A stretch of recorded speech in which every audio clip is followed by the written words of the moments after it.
Hey everybody, it's the Mad Master here. I'm just doing a follow-up video to the 1989 My History of Metal video.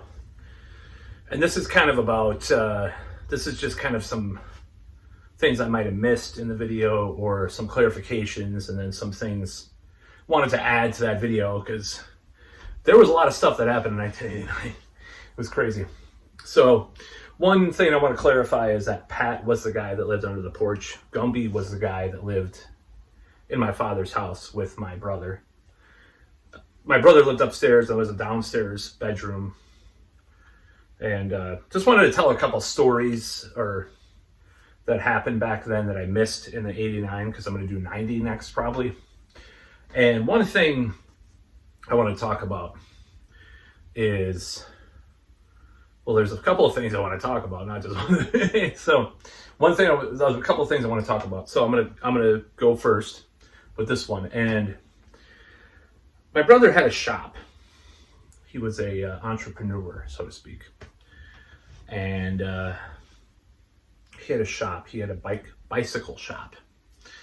And the shop was an unofficial store in my father's garage without his knowledge, because it was a store, and primarily selling BMX bicycles. Now, of course, the exception, or not the exception, but the little disclaimer here is that they were not acquired lawfully, the bicycles.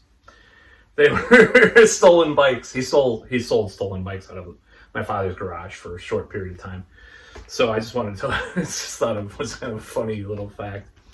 And those bikes back then, oh my God, now they're going for like $1,000, some of them. I looked them up, some of these like crazy GT bicycles, like these sports performance bikes. See, a BMX was a huge thing in the 80s. Like it was almost like concurrent with skateboarding and stuff.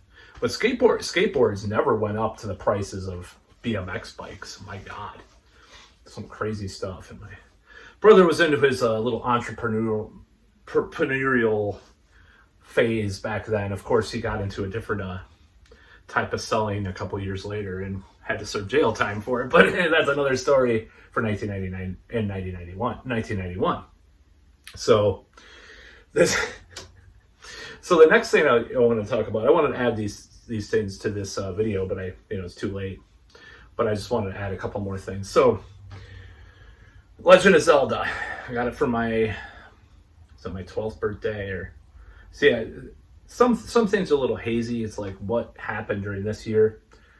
But I think the fact is that 89 went so damn fast, even for being a little kid. All these events happened. Like, was I into that band by then? What the hell? How did I get? Because at this age, it's like, okay, I'll hear a new band once in a while, like buy an album, and then be like, oh, that's cool. But I don't get into like 10 bands in a course of a month like I did back then. So it's like, oh my God, this band, this dub of this tape, this, yeah. I'm not saying I had more time to listen to music, but considering my socialization back then, I probably did, unfortunately. But anyways, so another thing that happened was, for my birthday, I got Legend of Zelda, the cartridge video game, and me and my brother played that.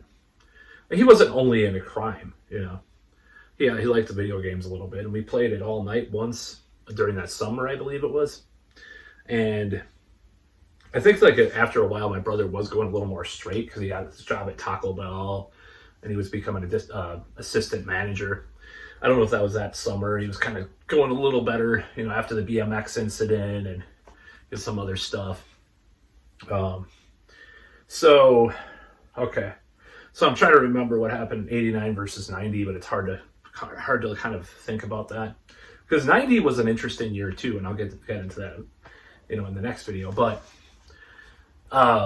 we played Zelda all night once. It was like in the middle of the summer of 89, and we won. We got to level 8, got Ganon. It was awesome. It was fun. And another factor I wanted to talk about was Queensryche, Operation Mindcrime, because that was the album at the time that they were about. And my brother got into that. And again, like, I don't know, 89, 90 is a little hazy to me. Like 91, I know a lot more than 89 versus 90, because it was just this long, big stream of stuff, you know, with those 2 years. I went to a private school, like I said, 89/90, middle school, 6th grade or whatever. And so, but 89 versus 90, I am a little bit hazy on, I'll admit. I'm trying to remember. I'll probably remember in a bit, you know, probably doing my next video. So, what events happened? Because there was a lot that happened. See, there was so much that happened in that period of time. It's weird that so much stuff happened, but when you're younger, sometimes things just go super fast. That's the thing. So, but yeah, Queensryche Operation Mindcrime. My brother bought, or did he buy? I think I don't know if he got it himself or somehow he got Video Mindcrime on video cassette because he wanted to get I don't know how he got this because I don't know. It wasn't like Live After Death when my father bought it for his birthday. I don't know if I'm remembering this correctly, but I think there was, I think maybe we rented it. Somehow we got hold of Video Mindcrime, which has a lot of the videos, and it was kind of like Twin Peaks, like David Lynch, like who killed Mary? We didn't know, you know, nobody knew. So you had to figure it out from the clues in the album, and you know, he was into that, and I was like, wow, that's really cool, you know. As a kid, I was like obsessed with that. So that was another thing about that period of time. Even if he was like, it's just like so weird. But in 89, you know, went into 90 and just wanted to add those elements to BMX shop. Another thing, and this might be more of 1990, but I'm going to save it for 1990. That's about all.